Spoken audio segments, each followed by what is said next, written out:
সুপ্রভাত বন্ধু, চলে এসেছি গাছের কথা ফুলের কথা ইউটিউব চ্যানেলে।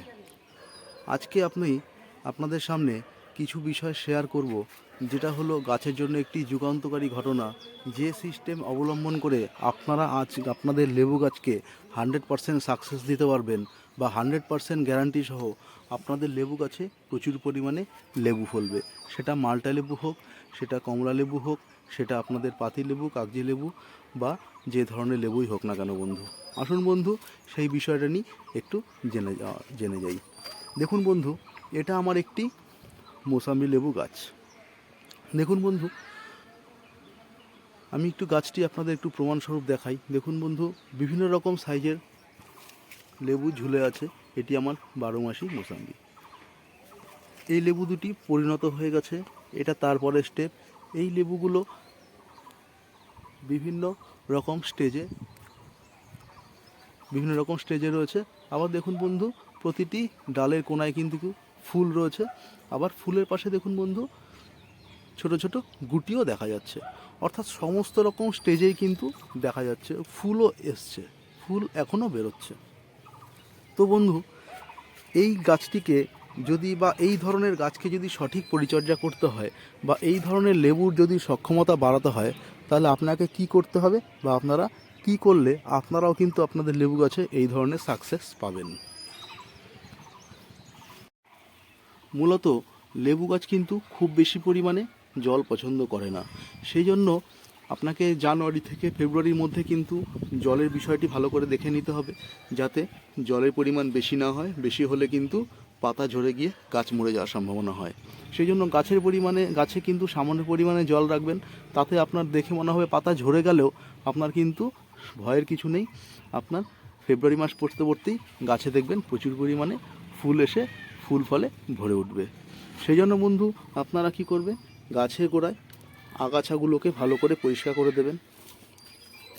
সুন্দরভাবে গাছের গোড়া পরিষ্কার করে গাছের মাটিকে কিন্তু নরম রাখবেন। দেখুন বন্ধু, আমি হাত দিয়ে বোঝানোর চেষ্টা করছি।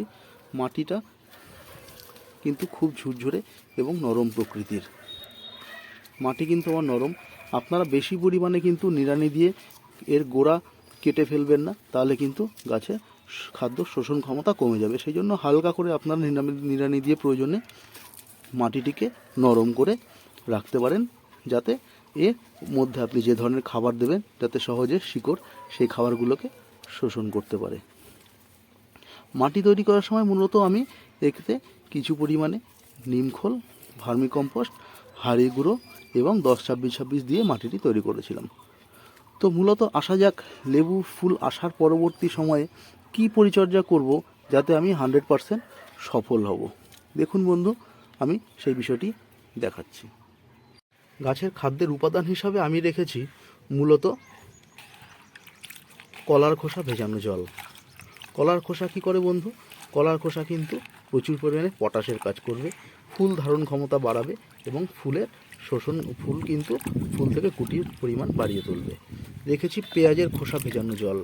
পেঁয়াজের খোসায় প্রচুর পরিমাণে সালফার থাকে, তাও কিন্তু ফুল থেকে গুটি আনবে এবং সহজে ঝরে যাবে না। এই দুটো মূলত পটাশ এবং সালফারের কাজ করবে। আর সাথে আমি খাদ্যের জন্য রেখেছি কিছু পরিমাণে নিমখোল, কিছু পরিমাণে বনডাস্ট। নিমখোল ও বনডাস্টও কিন্তু গাছকে শক্ত সমর্থ করবে, গুটি ঝরে যাবে না এবং ফুলের গোটা শক্ত করবে। আর একটি বিষয় যেটা হচ্ছে, আমি মূলত প্রেফার করি মিরাকুলান। এটা গাছের একটি ভিন্ন রকম ভিটামিন হিসাবে বা মাইক্রোনিউট্রিয়েন্ট হিসাবে কাজ করে। এর মধ্যে গাছের সমস্ত রকমের একটি ব্যালেন্স খাদ্য উপাদান রয়েছে। এটিকে মূলত বন্ধু আপনারা 1 লিটার জলে 1/2 ml করে স্প্রে করবেন 15 দিন অন্তর। 15 দিন অন্তর 1 লিটার জলে 1/2 ml করে 1 ml করে যদি স্প্রে করেন, 1 লিটারে 1 ml করে স্প্রে করলে আপনারা 15 দিন অন্তর স্প্রে করলে কিন্তু গাছের গুটির ধারণ ক্ষমতা বাড়বে এবং ঝরে যাবে না। আসুন বন্ধু, কিভাবে সারগুলো প্রয়োগ করব সেটা আমি একটু দেখে নিই। দেখুন বন্ধু, আগে আমি কিছুটা পরিমাণে বনডাস্ট গাছের চারিদিক দিয়ে ঘুরিয়ে বনডাস্ট দিয়ে দিচ্ছি। এবার আমি দিচ্ছি কিছুটা পরিমাণে নিমখোল। চারিদিক দিয়ে ঘুরিয়ে মাটিতে ভালো করে সুন্দর করে বনডাস্ট এবং নিমখোলকে মাটির সাথে মিশিয়ে দিচ্ছি। হালকা করে নরম করে মিশিয়ে দেবো। বন্ধু ভালো করে মাটির সাথে মিশে গেল। এইবার আপনাকে কি করতে হবে, এইবার আপনি কলার খোসা ভেজানো জল এবং পেঁয়াজের খোসা ভেজানো জল, দেখুন বন্ধু আমি পেঁয়াজের খোসা ভেজানো জলটিকে গাছের চারিদিকে দিলাম। এবার দিচ্ছি আমি কলার খোসা ভেজানো জলটিকে। কলার খোসা ভেজানো জলটি গাছে চারিদিকে সুন্দর করে আমি দিয়ে দিলাম। তাতে পটাশ এবং সালফারের কাজ করলো এবং খাদ্য হিসাবে এই দুটি খাদ্যকে আমি গাছে দিয়ে দিলাম। এবার কি করব বন্ধু, আমি রেখেছি মিরাকুলাম স্প্রে করার জন্য একটি স্প্রেয়ার। এতে 2 লিটার জল আটে, তাতে 2 ml পরিমাণ আপনি মিরাকুলাম দেবেন। কি করবেন বন্ধু, সুন্দরভাবে এইভাবে আপনি গাছের প্রতিটি ফুলে ফুলে সুন্দরভাবে স্প্রে করে দেবেন। তাতে কি হবে, তাতে ফুলের মধ্যে সুন্দরভাবে মিরাকুলাম পৌঁছে যাবে এবং তার ফুলের কিন্তু গ্রহণ ক্ষমতা বেড়ে যাবে, গুটি ঝরবে না। তাতে আপনাদের ফলের পরিমাণও অনেক পরিমাণে বেড়ে যাবে।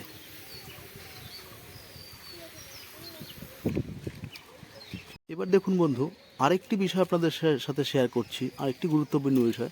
সেটা হলো মূলত সব লেবু গাছে যত ফুল আসে সমস্ত ফুল কিন্তু প্রাকৃতিক নিয়মে ধারণ ক্ষমতা থাকে না, বা গুটি কিন্তু কিছু পরিমাণে ঝরবেই বা ফুলও ঝরবে। সেই জন্য বন্ধু এখানে আপনাকে একটি বুঝে নিতে হবে কোন ফুলটি থেকে ফল 100% আসবে এবং কোনটি সবসময় ধারণ ক্ষমতা থাকবে না। দেখুন বন্ধু, এখানে আপনারা কি করবেন, আপনাদের একটু বুঝে নিতে হবে কোন ফুলটি থেকে বেশি পরিমাণে ফল আসার সম্ভাবনা রয়েছে। সেই জন্য সব ফুল কিন্তু রাখার দরকার নেই, কিছু ফুল কিন্তু আপনি ভেঙে দেবেন। দেখুন আমি এখানে যে ফুলটি রয়েছে এখান থেকে আমি পাশ থেকে দেখুন এই ফুলটি ভেঙে দিলাম, এই ফুলটি ভেঙে দিয়েছি। এখান থেকে দেখুন বন্ধু আরেকটি কমজোরি ফুল এখান থেকে আমি ভেঙে দিচ্ছি।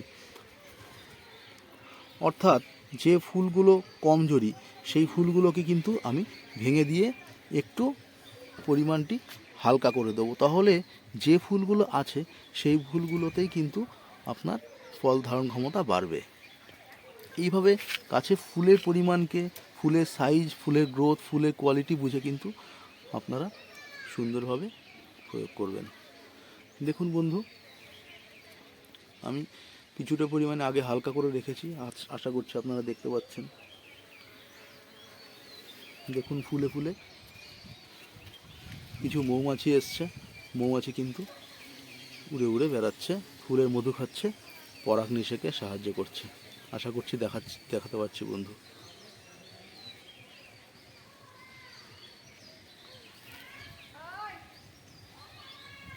এইভাবে আপনারাও যদি আপনাদের গাছগুলোকে পরিচর্যা করেন তাহলে কিন্তু আপনারাও আপনাদের গাছে প্রচুর পরিমাণে লেবু পাবেন। অসংখ্য ধন্যবাদ বন্ধু সঙ্গে থাকার জন্য, অসংখ্য ধন্যবাদ বন্ধু সঙ্গে থাকার জন্য। ভালো থাকবেন, আপনাদের ছাদ বাগানকেও সুন্দরভাবে এভাবে সাজিয়ে ভরে তুলুন। যারা এখনও আমার চ্যানেলটিকে সাবস্ক্রাইব করেননি প্লিজ রিকোয়েস্ট থাকলো সাবস্ক্রাইব করে দেওয়ার জন্য। আর ভালো লাগলে শেয়ার কমেন্ট করে জানাবেন। অসংখ্য ধন্যবাদ।